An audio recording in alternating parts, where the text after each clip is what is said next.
अली का किरदार भी आला है, अली सादात है और सादातों के अंदर भी अल्लाह ने अली को बड़ा मकाम और मर्तबा दिया है। मैं सिर्फ इतना ही कहना चाहूँगा कि जो हमारा अकीदा और नजरिया है हज़रत अली रज़ी अल्लाह तआला अन्हु के बारे में, वो यही है कि अली को खुदा मत कहो, अली खुदा नहीं है। अली को खुदा मत कहो, अली खुदा नहीं है। अली खुदा का शेर है, मुश्किल कुशा नहीं है। वो शेर थे, दलेर थे, वो शाह थे, नवाब थे, उलूम के वो बाब थे।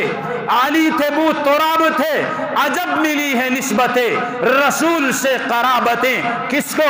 हजरत अली को, कि अजब मिली है निस्बतें रसूल से कराबतें। वो गुलशने मोहम्मदी का एक हसी गुलाब थे, नमाजी थे, वो गाजी थे, खुदा भी उनसे राजी थे।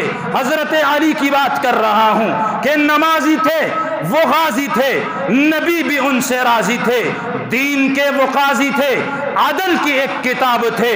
दियानतों शराफतों अदालतों सखावतों के बादशाह, दियानतों शराफतों अदालतों सखावतों के बादशाह हजरत अली की ये शान है कि विलायतों में सारे औलिया के आफताब थे। सिद्दीक उमर गनी के वो मुशीर थे, वजीर थे।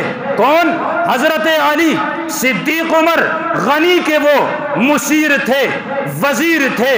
वो उनके दुश्मनों के एक बेहतरी जवाब थे। मेरे लिए तो अख्तर वो लाजमी इमाम है। सारे हाथ खड़ा करे कि हम हजरत अली को अपना इमाम मानते हैं, हम हजरत अली को अपना इमाम मानते हैं और हम उसी को हजरत अली का मुहिब मानेंगे कि जो अबू बकर सिद्दीक और उमर उस्मान को भी अपना इमाम मानेगा। तो फिर मुझे कहने दिया जाए कि मेरे लिए तो अख्तर वो लाजमी इमाम है। क्यों? इस वजह से कि अबू बकर और उमर हजरत अली के इमाम थे। हजरत अबू बकर और उमर हजरत अली के इमाम थे। हजरत अली रज़ी अल्लाह तआला अन्हु को अल्लाह रब्बुल इज़्ज़त ने बड़ा